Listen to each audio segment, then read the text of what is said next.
Hello दोस्तों, स्वागत है आपका अपने यूट्यूब चैनल जीएसटी क्लास में।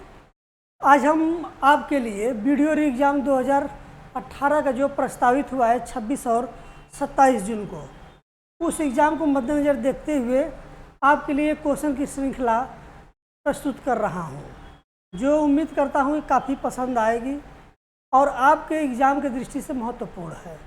आइए शुरू करते हैं पहला क्वेश्चन। वीडियो को लाइक शेयर सब्सक्राइब करना न भूलें ताकि जब भी कोई वीडियो जाए तो उसका नोटिफिकेशन सबसे पहले आपके पास पहुंचे। क्लियर। आइए, क्वेश्चन दिया है, मगही किस भाषा की बोली है? ऑप्शन दिया है पश्चिमी हिंदी, पूर्वी हिंदी, बिहारी हिंदी या राजस्थानी हिंदी। इसका जो राइट आंसर हो जाएगा वो हो जाएगा बिहारी हिंदी। क्लियर। चलिए नेक्स्ट क्वेश्चन क्या कह रहा है, हिंदी खड़ी बोली किस अपभ्रंश से विकसित हुई है? ऑप्शन दिया है ए मागधी, बी सौरसेनी, सी ब्राह्मण या डी अर्धमागधी। इसका जो राइट आंसर हो जाएगा वो हो जाएगा सौरसेनी। क्लियर। नेक्स्ट क्वेश्चन देखते हैं, हिंदी दिवस किस दिन को मनाया जाता है? क्या वो 14 सितंबर को मनाया जाता है, 28 सितंबर को, 10 अक्टूबर को या 11 जून को? तो ये आपका जो हिंदी दिवस मनाया जाता है वो आपका 14 सितंबर को मनाया जाता है। क्लियर। नेक्स्ट क्वेश्चन क्या है, हिंदी भाषा के विकास का सही अनुक्रम क्या है? ए में दिया है प्राकृत अपभ्रंश हिंदी पाली, बी में दिया अपभ्रंश पाली प्राकृत हिंदी, या फिर सी में दिया हिंदी पाली अपभ्रंश प्राकृत, या डी पाली प्राकृत अपभ्रंश हिंदी। इसका जो राइट आंसर डी हो जाएगा। क्लियर। आगे क्या है, हिंदी वर्णमाला में अयोगवाह वर्ण कौन सा है?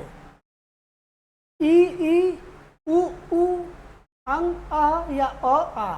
इसका जो राइट आंसर हो जाएगा आपका ऑप्शन सी, अंग और अ। क्या हो जाएगा? अयोगवाह। और बाकी क्या है? स्वर। स्वर में दो श्रेणी के बारे में हम जानकारी ले लेते हैं। क्या है दो श्रेणी? ध्यान दीजिएगा, एक होता है हमारा ह्रस्व स्वर, दूसरा होता है हमारा दीर्घ स्वर। ह्रस्व स्वर में क्या होता है? अ,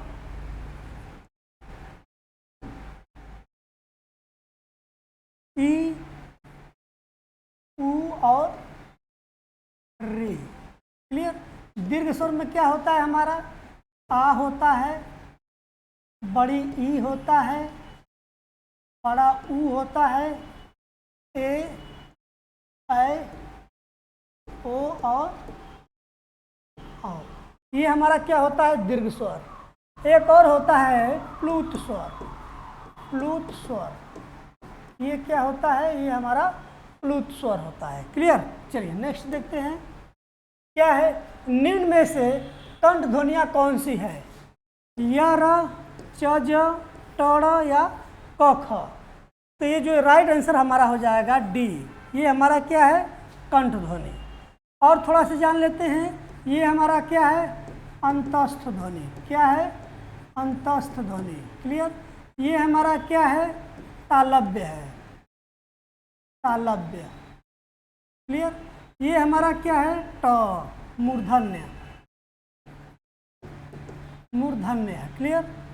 समझ में आ गया बात? चलिए नेक्स्ट क्वेश्चन क्या है, निम्न में अल्प प्राण कौन सा है? ऑप्शन दिया है क और ग, थ और ध, फ और भ या अ और आ? इसका राइट आंसर हो जाएगा आपका क और ग। अल्प प्राण की अगर हम बात करें, अल्प प्राण तो क्या होता है? किसी वर्ग का, किसी वर्ग का पहला, तीसरा और पांचवा शब्द।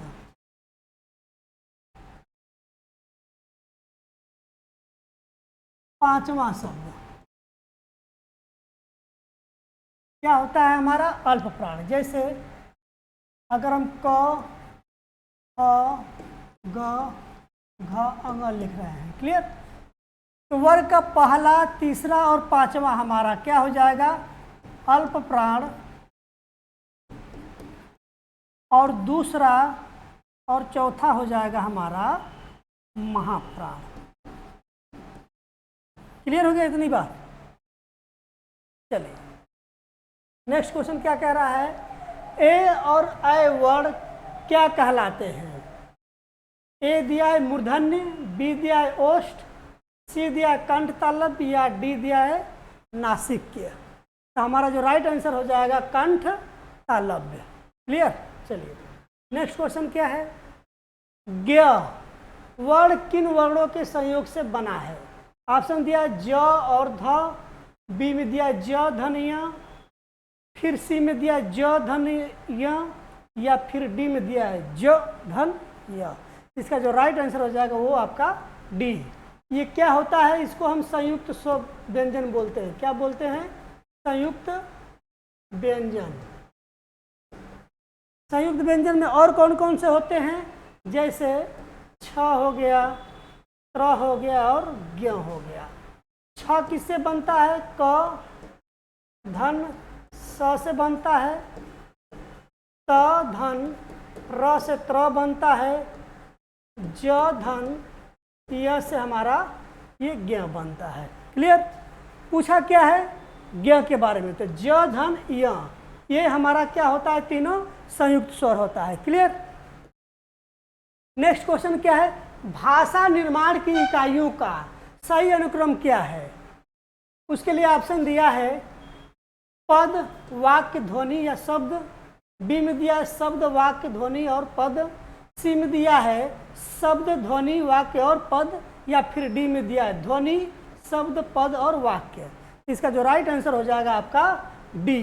ध्यान दीजिए, किसी वाक्य की सबसे छोटी इकाई ध्वनि होती है, या यूँ कहें कि किसी पद की सबसे छोटी इकाई ध्वनि होती है, या ऐसे भी कह सकते हैं कि शब्द की सबसे छोटी इकाई ध्वनि होती है। अर्थात वाक्य, पद या शब्द किसी की अगर हम बात करें तो सबसे पहले हमारा क्या होता है? ध्वनि। एक एग्जाम्पल देते हैं, जैसे हम समझते हैं, जैसे हम लिखते हैं राम। क्लियर?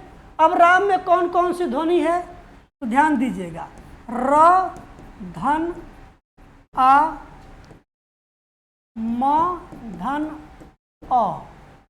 इसका हम बात विच्छेद किए हैं, अर्थात कहने का मतलब ये जो हमारा है ध्वनि है, ये जो हमारा है क्या है?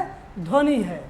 और जब ये दोनों मिल रहा है तो एक शब्द बन रहा है। क्या बन रहा है? रा बन रहा है और म बन रहा है। समझ में आ गया बात? और जब शब्द बन रहा है कि शब्दों के योग से क्या बन रहा है? राम। राम क्या होगा? हमारा एक पद हो गया, और पदों के योग से हमारा क्या बनेगा? वाक्य। जैसे राम लंका दहन किए, ये हमारा क्या हो गया? ये पूरा हमारा क्या बन गया? वाक्य बन गया। समझ में आ गया बात? चलिए नेक्स्ट क्वेश्चन क्या है, निम्न में शुद्ध वर्तनी का चयन कीजिए। यानी 4 ऑप्शन आपके पास है, उसमें से शुद्ध कौन सा है? उन्नति, उन्नति, उन्नति या उन्नति। इसका जो राइट आंसर हो जाएगा आपका ऑप्शन सी, उन्नति। क्लियर? नेक्स्ट क्वेश्चन है शुद्ध वर्तनी का चयन कीजिए। ऑप्शन दिया अन्वेषण, अन्वेषण, अन्वेषण या अन्वेषण। तो इसका जो राइट आंसर हो जाएगा अन्वेषण। अगर विच्छेद करेंगे तो क्या हो जाएगा? अनुधन एषण,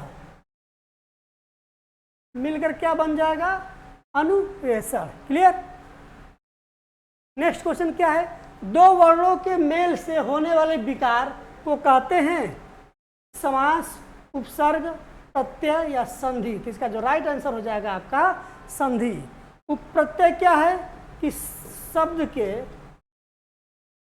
अंत में लगकर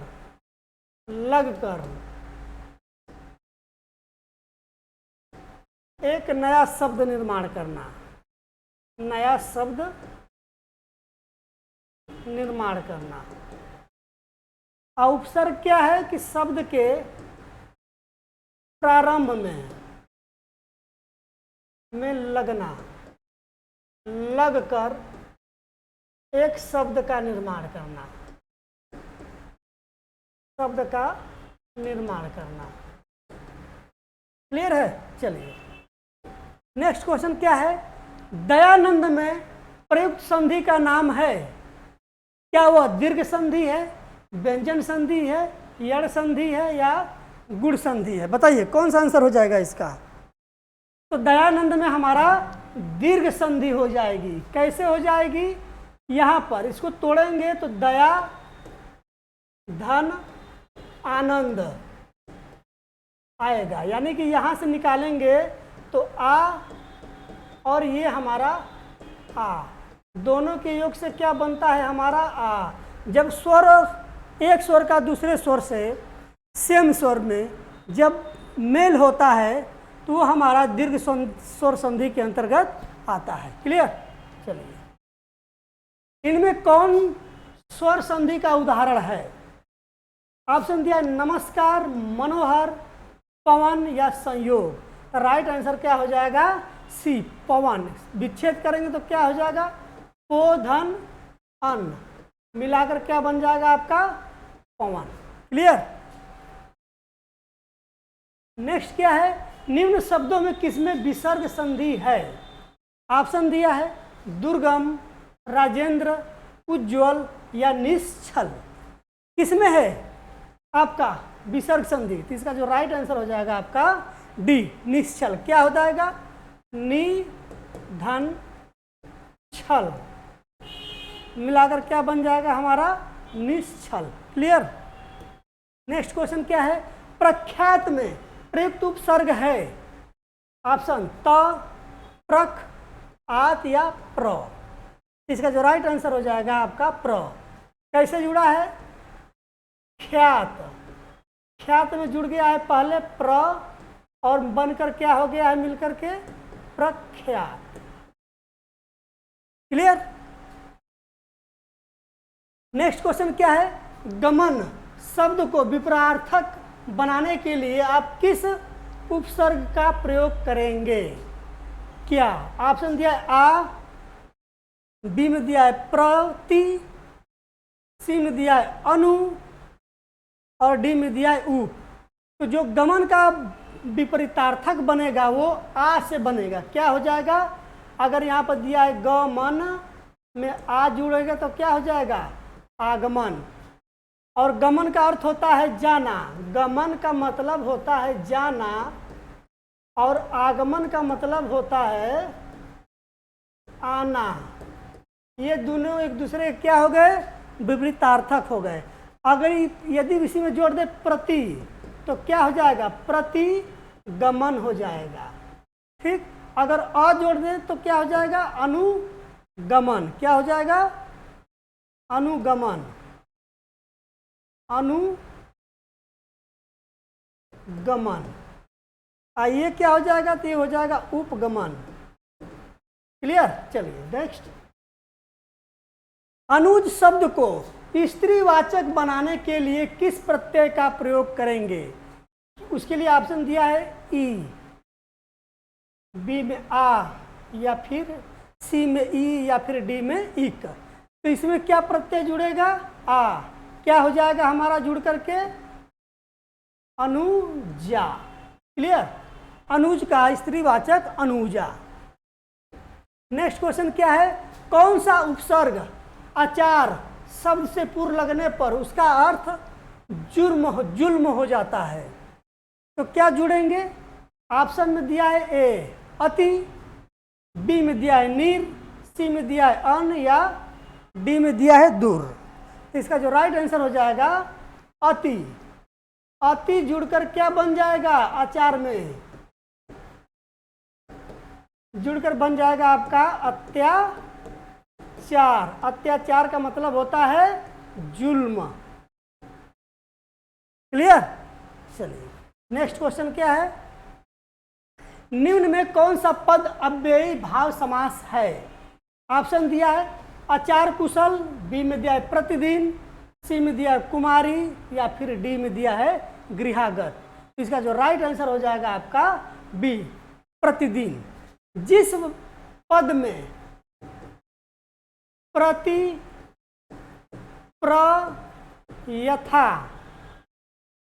यथा शब्द आए या उपसर्ग के रूप में प्रयोग किए जाए वो हमारा अव्ययी भाव समास होगा। क्लियर। नेक्स्ट क्या है, जिस समास में उत्तर पद प्रधान होने के साथ ही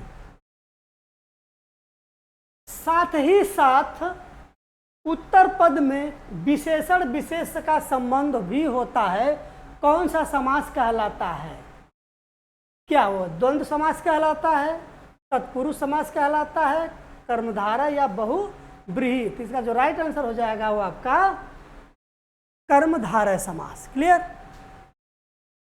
नेक्स्ट क्या है, जितेंद्रीय में कौन सा समास है? ऑप्शन दिया द्वंद्व समास, बी में दिया कर्मधारय समास, सी में दिया है बहुब्रीहि समास, या फिर डी में तत्पुरुष समास। क्लियर। तो इसका राइट आंसर क्या हो जाएगा? बहुब्रीहि समास। इसका अगर हम विच्छेद करें तो क्या हो जाएगा? जो इंद्रियों पर काबू पा लिया हो। क्लियर। उसको हम जितेंद्रीय बोलते हैं। नेक्स्ट क्या है, देवासुर में कौन सा समास है? ऑप्शन दिया है कर्मधारय समास, द्वंद्व समास, तत्पुरुष समास या फिर बहुब्रीहि समास। इसका जो राइट आंसर हो जाएगा आपका बी, द्वंद्व समास। इसका क्या हो जाएगा विच्छेद? देवा, देव और असुर। क्लियर। चलिए नेक्स्ट क्वेश्चन क्या है, निम्न में से एक शब्द में द्विगु समास है, चयन कीजिए। क्या है? भूदान, सप्ताह, पुरुष सिंह या आजीवन। तो इसका जो राइट आंसर हो जाएगा वो सप्ताह, यानी 7 दिनों का समाहार। क्लियर। यानी कि ये जो हमारा द्विगु है इसमें दोनों पद, अरे सॉरी, इसमें क्या है,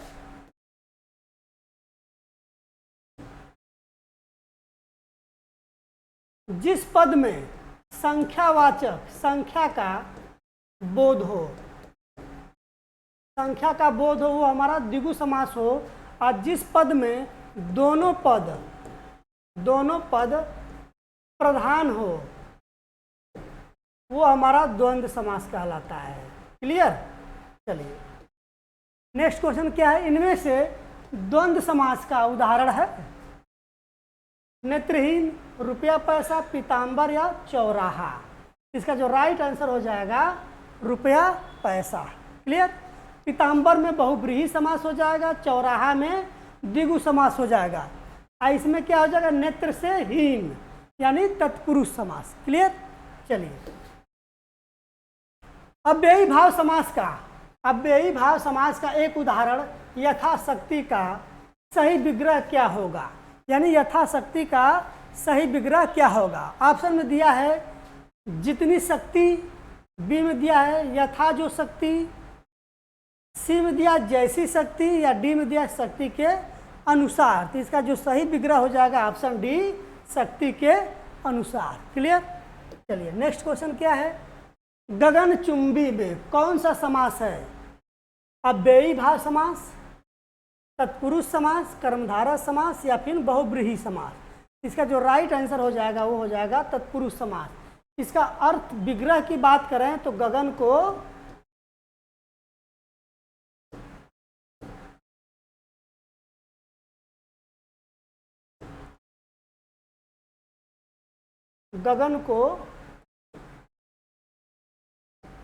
चूमने वाला। ठीक। चलिए नेक्स्ट क्वेश्चन क्या है, शब्द रचना के आधार पर बताइए कि कौन सा शब्द योग रूढ़ है। ऑप्शन दिया है कुशल, जलज, पवित्र या विनिमय। इसका जो राइट आंसर हो जाएगा जलज। जलज का मतलब क्या होता है? कमल। क्लियर। अब ध्यान दीजिए, शब्द रचना के आधार पर शब्द 3 प्रकार के होते हैं। शब्द रचना के आधार पर, रचना के आधार पर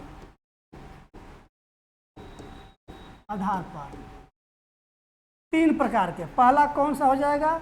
रूढ़ शब्द। दूसरा हो जाएगा यौगिक शब्द। तीसरा हो जाता है हमारा आपका ये योग रूढ़, योग रूढ़। क्लियर? इसमें क्या होता है, इसमें जिसका खंड करने पर, लिख देते हैं, खंड करने पर अर्थहीन हो जाता है, अर्थहीन।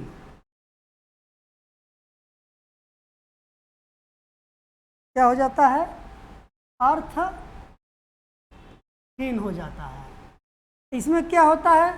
2 या 2 से अधिक शब्दों का योग, क्लियर? इसमें क्या होता है कि ये शब्द तो कुछ और कहता है लेकिन इसका अर्थ कुछ और होता है। जैसे बहुब्रीहि समास होता है कि शब्द कुछ और होता है लेकिन उसके अर्थ से हम क्या करते हैं, उसको प्रकट करते हैं या उसको जानते हैं। जैसे दिया है जलज, जलज को क्या बोलते हैं हम? कमल का पर्यायवाची है, अर्थात जलज मतलब कमल। जैसे दशानन, दशानन, दशानन किसको बोलते हैं? रावण को। ठीक? पीताम्बर,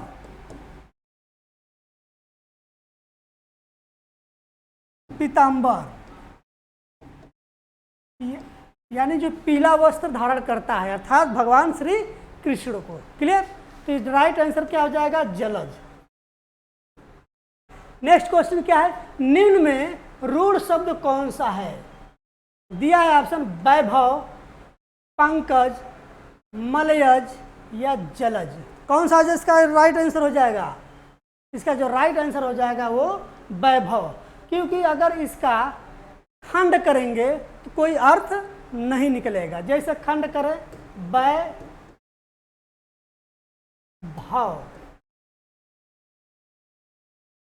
इसका खंड करें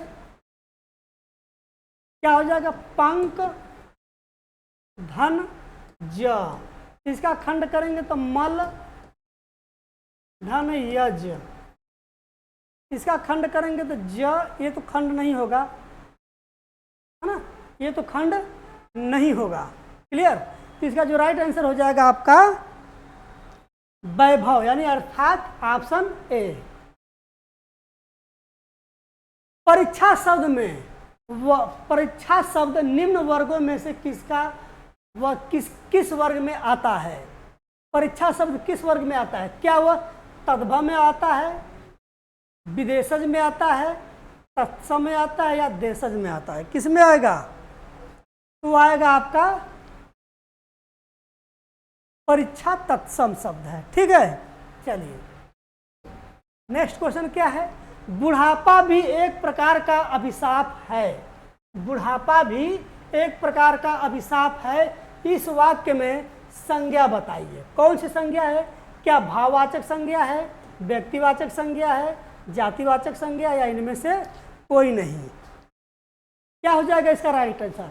ये हो जाएगा भाववाचक संज्ञा।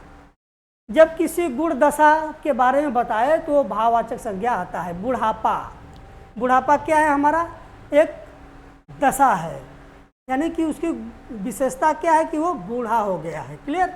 इसलिए ये क्या हो जाएगा? हमारा भाववाचक संज्ञा।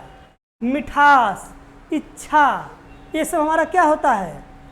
हमारा भाव को प्रकट करता है। नेक्स्ट क्वेश्चन है, निम्न शब्द में से एक शब्द पुल्लिंग है, चुने। जड़ता, दया, बुढ़ापा या फिर घटना। क्या हो जाएगा राइट आंसर? इसका जो राइट आंसर हो जाएगा बुढ़ापा। कहते ना बुढ़ापा आ गया, ये नहीं कहते बुढ़ापा आ गई। समझ में आ गया? घटना हो गई, स्त्रीलिंग है। दया आ गई, क्लियर? जड़ता आ गई, ये सब हमारा क्या है? स्त्रीलिंग है। लेकिन बुढ़ापा आ गया क्या हो जाएगा? हमारा पुल्लिंग। नेक्स्ट क्वेश्चन क्या है, निम्न वाक्य को पढ़िए तथा उसमें कारक के सही भेद को चुने। हे प्रभु मेरी इच्छा पूर्ण करो। हे प्रभु मेरी इच्छा पूर्ण करो में कौन सा कारक है? क्या अपादान कारक है, संबंध कारक है, अधिकरण कारक है या संबोधन कारक है? तो क्या हो जाएगा इसका राइट आंसर? ये संबोधन कारक में आ जाएगा। क्लियर? ध्यान दीजिए, ये चिन्ह जहां भी आए वो संबोधन में होगा। क्लियर? नेक्स्ट क्वेश्चन क्या है, कौन सा शब्द बहुवचन है? प्राण, लड़का, किताब या माता? ध्यान दीजिएगा, कौन सा हो जाएगा हमारा बहुवचन? प्राण, ये बहुवचन में होगा। क्लियर? समझ में आ गया? नेक्स्ट क्या है, किस वाक्य में अपादान कारक है?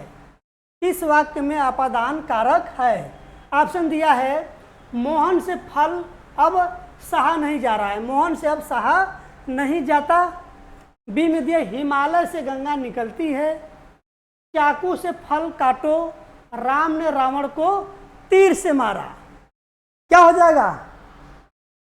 अपादान कारक, यानी हिमालय से गंगा निकलती है। जब अलगाव की बात आती है तो वहाँ पर अपादान कारक की बात होती है, जहाँ पर मिलान होता है वहाँ पर अधिकरण होता है।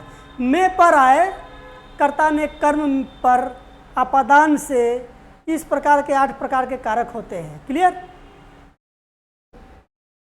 नेक्स्ट क्वेश्चन क्या है, वृक्ष पर पक्षी बैठे हैं, इस वाक्य में पर कौन सा कारक है? क्या वो संप्रदान कारक है, अपादान कारक है, कर्म है या अधिकरण है? कौन सा हो जाएगा इसका राइट आंसर? इसका राइट आंसर अधिकरण हो जाएगा। नेक्स्ट क्वेश्चन क्या है, निम्न वाक्यों में किस वाक्य में सर्वनाम का अशुद्ध प्रयोग हुआ है? सर्वनाम का अशुद्ध प्रयोग किसमें हुआ है? ऑप्शन दिया, मैं तेरे को एक चूड़ी दूंगा, मुझे इस बैठक की सूचना नहीं थी, आपके आग्रह पर मैं दिल्ली जा सकता हूँ, वह स्वयं यहाँ नहीं आना चाहती। इसमें किसमें एक प्रकार की अशुद्धि है? यहाँ पर ए में अशुद्धि है। मैं तेरे को एक घड़ी दूंगा, तेरे को नहीं होगा, यहाँ पर क्या होगा? मैं तुमको एक घड़ी दूंगा या आपको एक घड़ी दूंगा। तुमको या आप होता तो ये वाक्य क्या हो जाता? शुद्ध हो जाता। क्लियर? चलिए नेक्स्ट क्वेश्चन क्या है, किस वाक्य में अच्छा शब्द का प्रयोग विशेषण के रूप में हुआ है? ऑप्शन दिया है, ए अच्छा है अभी आ जाएं, दूसरा है यह स्थान बहुत अच्छा है, अच्छा लिख दिया, थोड़ा सा टाइपिंग में गलती हो गई, अच्छा है, ठीक है, अच्छा। क्लियर? तुमने अच्छा किया जो आ गए, यहाँ पर भी गलती है, थोड़ा सा ध्यान दीजिएगा।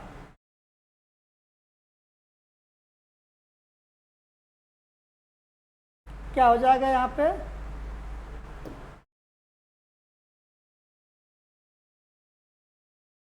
अच्छा, अच्छा। क्लियर? चलिए नेक्स्ट क्वेश्चन क्या और नेक्स्ट क्या कह रहा है, तुम अच्छा घर जाओ, तो इसका राइट आंसर क्या हो जाएगा? यह स्थान बहुत अच्छा है, यह स्थान बहुत अच्छा है शब्द में विशेषण, विशेषता बता रहा है, किसकी?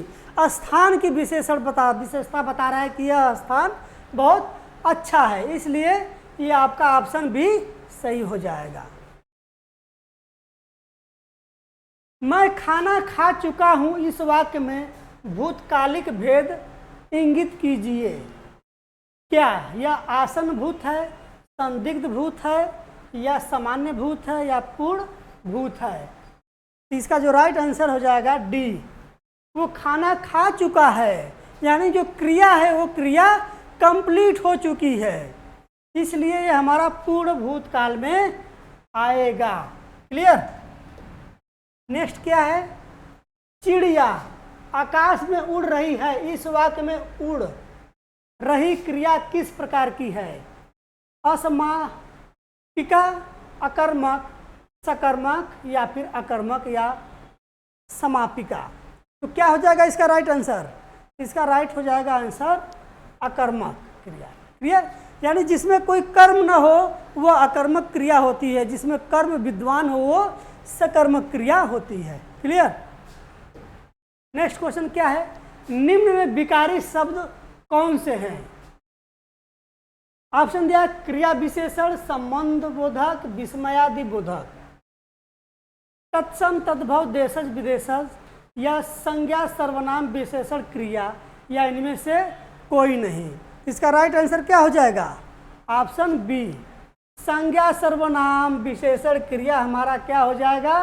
विकारी शब्द। यानी जिससे विकार उत्पन्न होता है उसे हम विकारी शब्द कहते हैं। जिससे किसी भी प्रकार का भाव को हम सही और भली भांति समझ सकते हैं या अर्थ की दृष्टि से सही से जानकारी हो, वो हमारा क्या होता है? विकारी शब्द। क्लियर।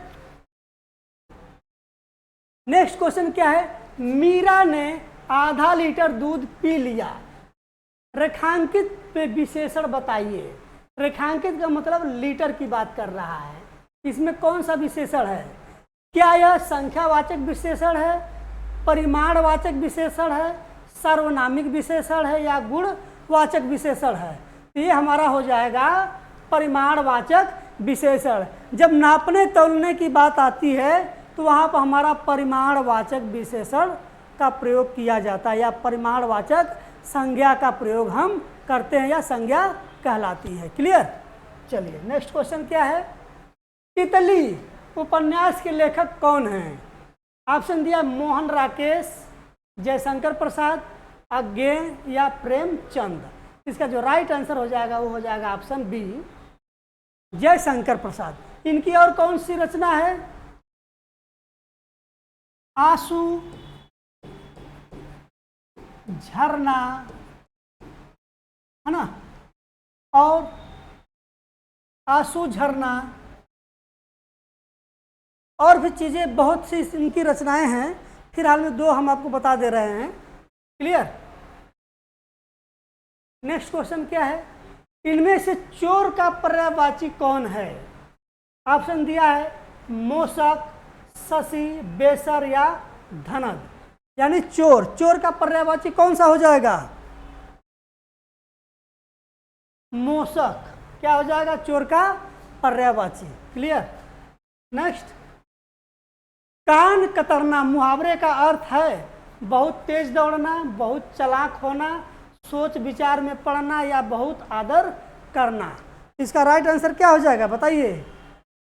कान कतरना। इसका राइट आंसर हो जाएगा बहुत चालाक होना। क्लियर। नेक्स्ट क्वेश्चन क्या है? छंद का सर्वप्रथम उल्लेख कहाँ मिलता है? ऋग्वेद में, यजुर्वेद में या सामवेद में या उपनिषद में? कहाँ मिलता है? ये मिलता है आपका छंद का प्रयोग ऋग्वेद में। क्लियर। नेक्स्ट क्वेश्चन है पट पीत मानहु तड़ित रुचि सूचि नौमी जनक सुतावर में कौन सा अलंकार है? क्या उपमा अलंकार है, रूपक अलंकार है या उत्प्रेक्षा अलंकार है या उदाहरण है? कौन सा है? ये हो जाएगा आपका उत्प्रेक्षा अलंकार। जब किसी पद में एक ही वर्ण की बार बार आवृत्ति हो वहाँ हमारा उत्प्रेक्षा अलंकार होता है। जैसे पट पीत, है ना, हुआ है। सूची सुतावर, यानी कि इसमें एक ही शब्द का बहुत बार प्रयोग हुआ है। जहाँ एक ही वर्ण का बहुत बार प्रयोग होता है वहाँ उत्प्रेक्षा अलंकार होता है। क्लियर। नेक्स्ट क्वेश्चन क्या है? सॉरी, क्षमा चाहते हैं।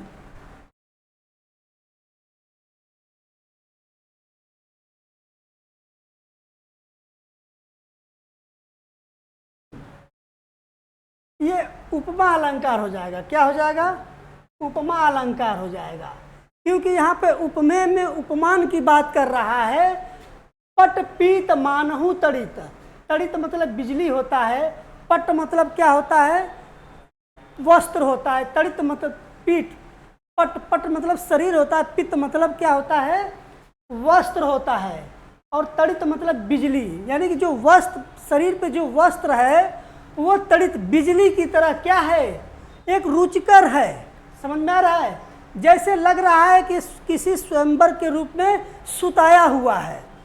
यहाँ पर उपमेय में उपमान की बात कर रहा है, यानी किसी चीज को बढ़ा कर बोल रहा है, वहां पर हमारा क्या हो जाएगा, उपमा अलंकार। नेक्स्ट क्वेश्चन क्या है, 3 बेर खाती है, 3 बेर खाती थी वे, 3 बेर खाती है में कौन सा अलंकार है? क्या अनुप्रास अलंकार है, श्लेष अलंकार है, यमक अलंकार है, या अन्योक्ति अलंकार है? इसका जो राइट आंसर हो जाएगा यमक अलंकार। ध्यान दीजिए, जब किसी पद में एक ही शब्द 2 बार आए और दोनों का अर्थ भिन्न भिन्न हो, जैसे यहाँ पर दिया है कि 3 बेर, 3 बेर का मतलब है 3 टाइम, 3 समय। 3 बेर खाती थी वे, 3 बेर खाती है, 3 बेर का मतलब होता है 3 फल, 3 समय में 3 ही फल खाती है वो। यहाँ अलग अलग बात हो गया, 3 बेर, एक बेर का मतलब होता है टाइम, मतलब 3 समय, और एक बेर का मतलब क्या होता है हमारा फल। नेक्स्ट क्वेश्चन है, जिस छंद के पहले तथा तीसरे चरण में 13-13 और दूसरे तथा चौथे चरण में 11-11 मात्राएं होती हैं, वह छंद कहलाता है, क्या कहलाता है? क्या वह रोला कहलाता है, दोहा कहलाता है, कुंडलिया कहलाता है, या फिर दोहा? रोला चौपाई, सॉरी, रोला चौपाई, कुंडलिया या दोहा, क्या कहलाता है हमारा? दोहा। यानी कि पहले और तीसरे में कितने होनी चाहिए? 13-13 मात्राएं, और दूसरे और चौथे में कितनी कितनी होनी चाहिए? 11-11 मात्राएं। ये जिसमें किसमें होता है हमारा? दोहा में होता है। क्लियर? चलिए, ये था हमारा आज का 50 क्वेश्चन। उम्मीद करता हूँ कि आपको बहुत पसंद आया होगा। पसंद आए तो लाइक शेयर सब्सक्राइब करना ना भूलें, ताकि जब भी कोई वीडियो बनाए तो उसका नोटिफिकेशन जाए सबसे पहले आपके पास। चलिए, धन्यवाद, थैंक यू।